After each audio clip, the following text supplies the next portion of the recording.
ازيكم يا حبايبي عاملين ايه؟ يلا ابدأوا بسرعة لو لسه ما عملتوش صلصة الطماطم او معجون الطماطم. هنعملها مع بعض زي الجاهزة بالظبط. لا وكمان نضيفة جدا وموفرة وهتقعد معانا وقت طويل قوي اذا كانت بره التلاجة او جوه الفريزر او في اي مكان حابين نحفظها فيه. انا جبت كمية من الطماطم دول كان حوالي 9 كيلو. اشتريت 5 كيلو الاول وبعدين 4 كيلو على حسب الطماطم دي. سعرها كان 5 جنيه، يعني هو كانت بتتباع ب8 و10، لكن انا بطلب من البياع بتاع الطماطم بقوله انا عايزاها للصلصة. فببدأ انقي الطماطم الحمراء والطرية هو اصلا بيبقى عامل الطماطم الطرية شوية على جنب، بس مش بحب اجيب الطماطم البايظة لان هي كده كده مهما كانت سعرها قليل بس بتهدر كتير، لان لما بتيجي تنضفيها ما بيتبقاش معاها كمية كبيرة. طبعا لو حابة تشتري طماطم من الكبيرة الجامدة بس هتحتاج شوية وقت على النار اكتر، وما بتطلعش هدر كتير وبتطلع كمية كويسة من الصلصة. الكمية دي مثلا عملت معايا حوالي 9 اكياس كبار. ال9 اكياس دول مثلا الكيس حوالي كيلو الا ربع، فممكن تبقى عملت معانا مثلا حوالي 7 كيلو، يعني اتصفى المية اتبخرت منها حوالي 2 كيلو او 2 وشوية، حاجة بسيطة. بنقطع الطماطم، بنقسمها اتنين، والطماطم الطرية اوي بقسمها 4 عشان اطمن ان مفيش اي حاجة فيها من جوه مش نظيفة. والطماطم الخضرا شوية بشيل الجزء الاخضر لو فيه قلب ابيض فيها من جوه. انا بقطع كده الجزء اللي هو مكان الزرعة بتاعتها من فوق ده، بغسلها كويس وبشطفها وبفتح واحدة واحدة كده علشان اطمن ان هي ما فيهاش اي حاجه من جوه. طبعا لو احنا جايبين طماطم هي الطماطم نظيفه مفيش فيها اي حاجه، بس لو احنا جايبين طماطم اللي هي بتبقى الجامده او اللي هي السليمه خالص 100%، انا ممكن يدوبك اغسلها واضيفها على طول في الحله وابدا اشتغل بيها، يعني ممكن ما احتاجش ان انا اقطعها. لكن التقطيع ده انا بحب اطمن ان الحاجه هنا كنا خلصنا الكميه كلها، نغطيها ونسيبها تاخد حوالي نص ساعة وهنفتح نقلب عليها بعد شوية. وبعدين نقلب، يعني هنفتحها، انا ما حطيتش مية ولا اي حاجة. انا نضفت الطماطم، لو فيها اي جزء مش نضيف شلته، لو في قشرة كده كده متشالة من على الطماطم فشلتها خالص، لو في اي حاجة قلب شكله غلط او غريب. وعملتها صوص كده. لو الطماطم انا مطمنه تماما ان هي مفيش فيها اي عيوب، او جايبه طماطم حمرا كبيره اللي هي السليمه دي، خلاص ممكن تحط على بعضها، نغطيها ونسيبها ونبص. هنا كان فات عليها نص ساعة على النار، نفتح ونقلب كده نشوف وصلت لايه كمية المية اللي خرجت منها دي.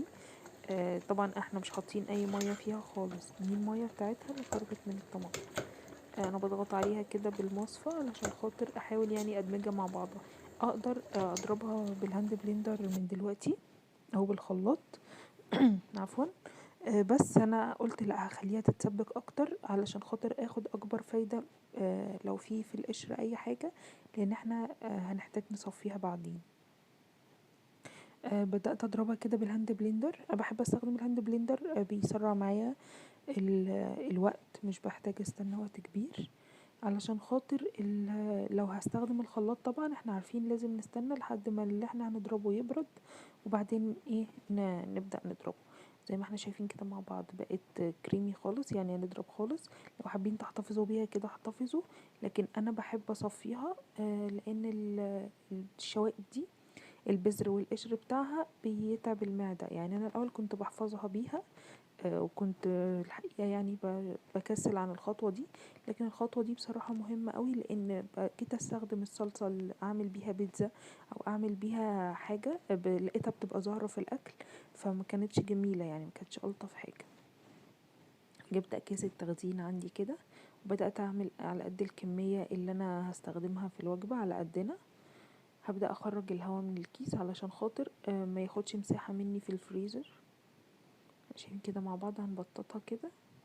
كمان ما بياخدش وقت في الفك خالص، يعني انا يا دوبك بمسك الباكت كده تحت المية واكسره بايديا واقوم حاطاه في الحله. طول ما هو طبقه بسيطه كده خفيفه ما بياخدش وقت خالص في الفك يعني. انا مخصصه درج في الديب فريزر للصلصه. كل ما انزل السوق او كل ما تنزلي هاتي كمية، هاتي ان شاء الله 3-4 كيلو، 20 جنيه في 20 هتعملي كمية صلصة تكفيكي فترة كبيرة يعني. تقدري تحطي الكمية اللي تعجبك او اللي تقضيكي في الطبخة يعني وتطلعيها على طول وقت الاكل، يعني ما بتحتاجش وقت خالص. لو عايزين بقى تحفظوها برا التلاجة او في برطمانات في التلاجة، ان انتوا زي تستخدموها زي معجون الطماطم اللي بنجيبه من برا، فده سهل جدا. يعني اول ما الطماطم تغلي خلاص احنا ضربناها بقى بالهاند بلندر وهي سخنة، او استنينا تبرد وبردناها علشان نكيسها. اخر كمية محتاجين ان احنا نعبيها في برطمانات عشان تبقى سهلة في الاستخدام اليومي معانا، مع طماطم، مع فول، مع شكشوكة البيض، اي حاجة. هنغلي الجزء اللي احنا هنحتفظ بيه، وهنحطه في برطمانات ازاز. يعني اول ما يغلي هنحط برطمان الازاز كده على الحلة من فوق ياخد البخار معاها، وبعدين نعبيه وهي سخنة ونقفل الغطا على طول.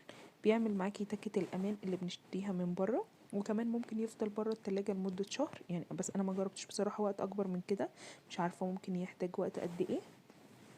بس طبعا يفضل في برطمانات ازاز عشان الحفظ وقت طويل يحافظ عليه. دي كانت كمية القشر والبذر اللي طالع منها، مش كمية كبيرة لكن مهمة ان هي تتشال. هنا خلاص زي ما شايفين ما شاء الله عملت كمية كبيرة من الصلصة. وكمان انا سبت كام معلقة كده هستخدمهم للفطار عندي في علبة في التلاجة. وكل سنة وانتم طيبين، ما تنسوش اللايك والشير وسبسكرايب.